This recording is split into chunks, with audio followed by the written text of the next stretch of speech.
ಎಲ್ಲರಿಗೂ ಕನ್ನಡ ಕಸ್ತೂರಿಯಂತೆ ಕಂಪು, ಕೋಗಿಲೆಯ ಸ್ವರದಂತೆ ಇಂಪು, ಕೇಳುಗರ ಕಿವಿಗೆ ತುಂಬಾನೇ ತಂಪು. ಕನ್ನಡಿಗರ ವಿಶೇಷ ಸಂದರ್ಶನಕ್ಕೆ ಸ್ವಾಗತ. ನಾನು ಲಕ್ಷ್ಮೀ ಬಾಗಲಕೋಟೆ. ಕನ್ನಡ ಸಾಹಿತ್ಯ ಸಮ್ಮೇಳನ, ಕನ್ನಡಿಗರ ಸಂಭ್ರಮ, ಕನ್ನಡಿಗರ ಅಸ್ಮಿತೆಯ ಹಬ್ಬ, ಕರುನಾಡ ಸಂಭ್ರಮಕ್ಕೆ ಕ್ಷಣಗಣನೆ ಆರಂಭವಾಗಿದೆ.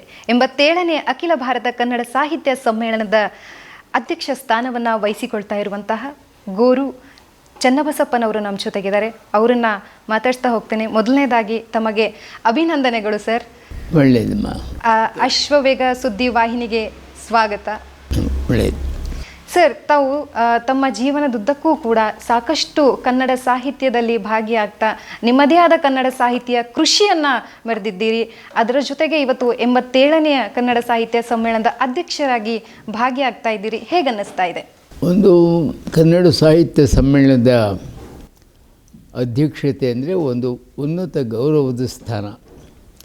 ಅಂಥ ಒಂದು ಸ್ಥಾನ ನನಗೆ ದೊರೆತಿದೆ ಅಂದರೆ ಸಹಜವಾದಂಥ ಸಂತೋಷ. ನಾನು ಕನ್ನಡ ಸಾಹಿತ್ಯ ಪರಿಷತ್ತಿನ ಅಧ್ಯಕ್ಷನಾಗಿ ಕಾರ್ಯದರ್ಶಿಯಾಗಿ ಕೆಲಸ ಮಾಡಿದ್ದೇನೆ. ಆ ಸಂಬಂಧದಿಂದಾಗಿ ಈ ಅಧ್ಯಕ್ಷರ ಆಯ್ಕೆ ಆಗಿದೆ ಅಂತ ಪರಿಷತ್ತಿನ ಅಧ್ಯಕ್ಷರು ತಿಳಿಸಿದಾಗ ನನಗೆ ಆಗ ನಾನು ಹೇಳಿದೆ, ನನಗೀಗ ವೃದ್ಧಾಪ್ಯ, ಈ ವಯಸ್ಸಿನಲ್ಲಿ ಇಂಥ ಯಾವ ಸ್ಥಾನವೂ ಅಗತ್ಯ ಇಲ್ಲ ಅಂಥೇಳಿ. ಆದರೆ ಅವರು ಇದು ಸರ್ವಾನುಮತದಿಂದಾಗಿರುವಂಥ ತೀರ್ಮಾನ, ನೀವು ಪರಿಷತ್ತಿನ ಅಧ್ಯಕ್ಷರಾಗಿದ್ದವರು, ನೀವು ಒಪ್ಪಬೇಕು ಅಂಥೇಳಿ ಅವರು ನನಗೆ ಹೇಳಿದರು. ಮತ್ತು ಪರಿಷತ್ತು ಕನ್ನಡಿಗರ ಮಾತೃ ಸಂಸ್ಥೆ, ಸಾರ್ವಭೌಮ ಸಂಸ್ಥೆ. ನಾನು ಕೂಡ ಪರಿಷತ್ತಿನ ಸೇವೆ ಮಾಡಿದವನು ಅನ್ನೋ ಕಾರಣಕ್ಕಾಗಿ ನಾನು ಒಪ್ಪಿಕೊಂಡಿದ್ದೇನೆ. ಆ ಕಾರ್ಯಕ್ರಮ ಯಶಸ್ವಿ ಆಗಲಿ ಅಂಥೇಳಿ ನಾನು ಹಾರೈಸ್ತೇನೆ. ಕನ್ನಡ ಬರವಣಿಗೆ ಎಲ್ಲರಿಗೂ ಒಗ್ಗಲ್ಲ, ಎಲ್ಲರೂ ಕೂಡ ಕವಿಗಳಾಗಕ್ಕೆ ಸಾಧ್ಯನೇ ಇಲ್ಲ. ಆದರೆ ನೀವು ಸಾಕಷ್ಟು ಕೃತಿಗಳನ್ನು ಬರೆದಿದ್ದೀರಿ. ಮಹಾದೇವಿ ಆಗಿರ್ಬೋದು, ಕರ್ನಾಟಕ ಪ್ರಗತಿಪರ, ಈ ಥರದ್ದಾದಂಥ ಸಾಕಷ್ಟು ಕೃತಿಗಳನ್ನು ಬರೆದಿದ್ದೀರಿ. ಹೇಗೆ ನಿಮ್ಮ ಈ ಒಂದು ಜರ್ನಿ ನಡೆದು ಬಂತು?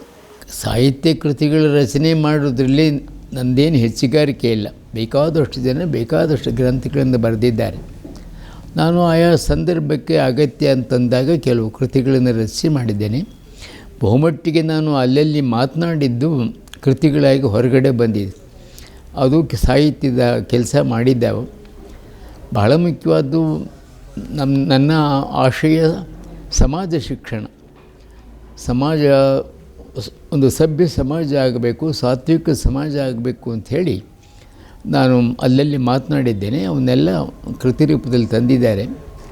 ಮತ್ತು ನಮ್ಮ ಆರಂಭದಿಂದ ನಮ್ಮ ತಂದೆಯು ಅವರು ಒಂದು ಶಾಲಾ ಅಧ್ಯಾಪಕರಾಗಿದ್ದರು. ಅವರ ಸಂಸ್ಕಾರದಿಂದ ನಾನು ಕೂಡ ಸಾಹಿತ್ಯದ ಒಲವನ್ನು ಬೆಳೆಸ್ಕೊಂಡೆ.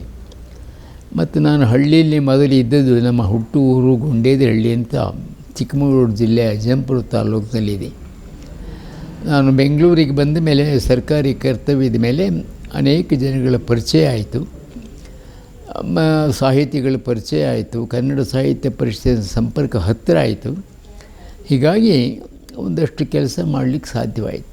ಸರ್, ತಾವು 1992ರಲ್ಲಿ ಕನ್ನಡ ಸಾಹಿತ್ಯ ಪರಿಷತ್ನ ಅಧ್ಯಕ್ಷರಾಗಿದ್ರಿ. ಅದರ ನಂತರ 63ನೇ ಕನ್ನಡ ಸಾಹಿತ್ಯ ಸಮ್ಮೇಳನ ಮಂಡ್ಯದಲ್ಲಿ ನಡೀತು. ಅದಾದ ಬಳಿಕ ಈಗ 87ನೇ ಕನ್ನಡ ಸಾಹಿತ್ಯ ಪರಿಷತ್ ಕೂಡ ನಡೀತಾ ಇರೋದ್ರಿಂದ ತಾವು ಅಧ್ಯಕ್ಷರಾಗಿದ್ದೀರಿ.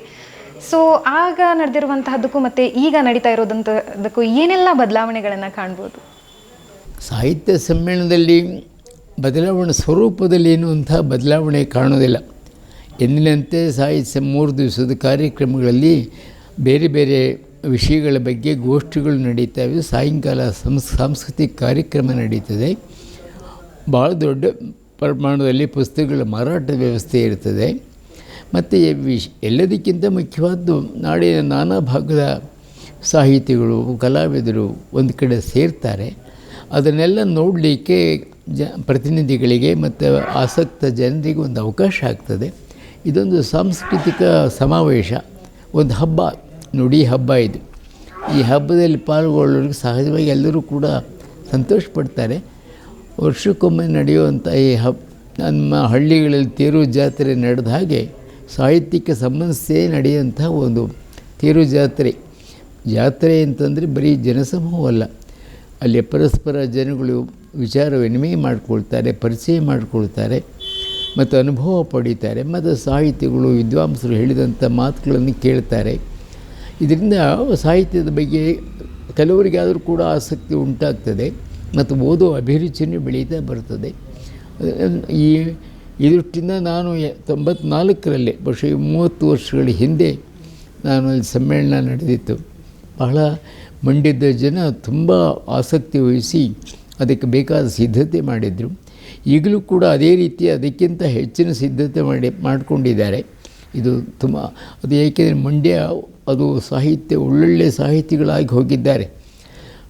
ಪೂತಿ ನರಸಿಂಹಾಚಾರ್ಯ ಅಂಥವರು, ನರಸಿಂಹಸ್ವಾಮಿ ಅಂಥವರು, ಎಲ್ ನಾಗೇಗೌಡರು ಅಂಥವರು, ಇಂಥ ಬೆಸಗರಳ್ಳಿ ರಾಮಣ್ಣ ಅಂಥವರು ಬಹಳ ಉದ್ದಾಮ ಸಾಹಿತಿಗಳಾಗಿ ಹೋಗಿದ್ದಾರೆ. ಹಾಗಾಗಿ ಮಂಡ್ಯ ಮೂಲತಃ ಕೃಷಿಕರ ಜಿಲ್ಲೆ ಅಂತಂದರೂ ಕೂಡ ಸಾಹಿತ್ಯಿಕ ಸಂದರ್ಭದಲ್ಲೂ ಕೂಡ ಸಾಕಷ್ಟು ಗಮನಾರ್ಹವಾದಂಥ ಕೊಡುಗೆ ಕೊಟ್ಟಂತಹ ಜಿಲ್ಲೆ ಅದು. ಅಂಥ ಜಿಲ್ಲೆಯಲ್ಲಿ ನಡೆಯುವಂಥ ಸಮ್ಮೇಳನ ಯಶಸ್ವಿ ಆಗ್ತದೆ ಮತ್ತು ನಾಡಿನ ನಾನಾ ಭಾಗದ ಜನ ಆ ಮಂಡ್ಯದ ಸಮ್ಮೇಳನದ ಒಂದು ಇದನ್ನು ಅನುಭವಿಸ್ತಾರೆ ಅಂತ ನಾನು ತಿಳ್ಕೊಂಡಿದ್ದೆ.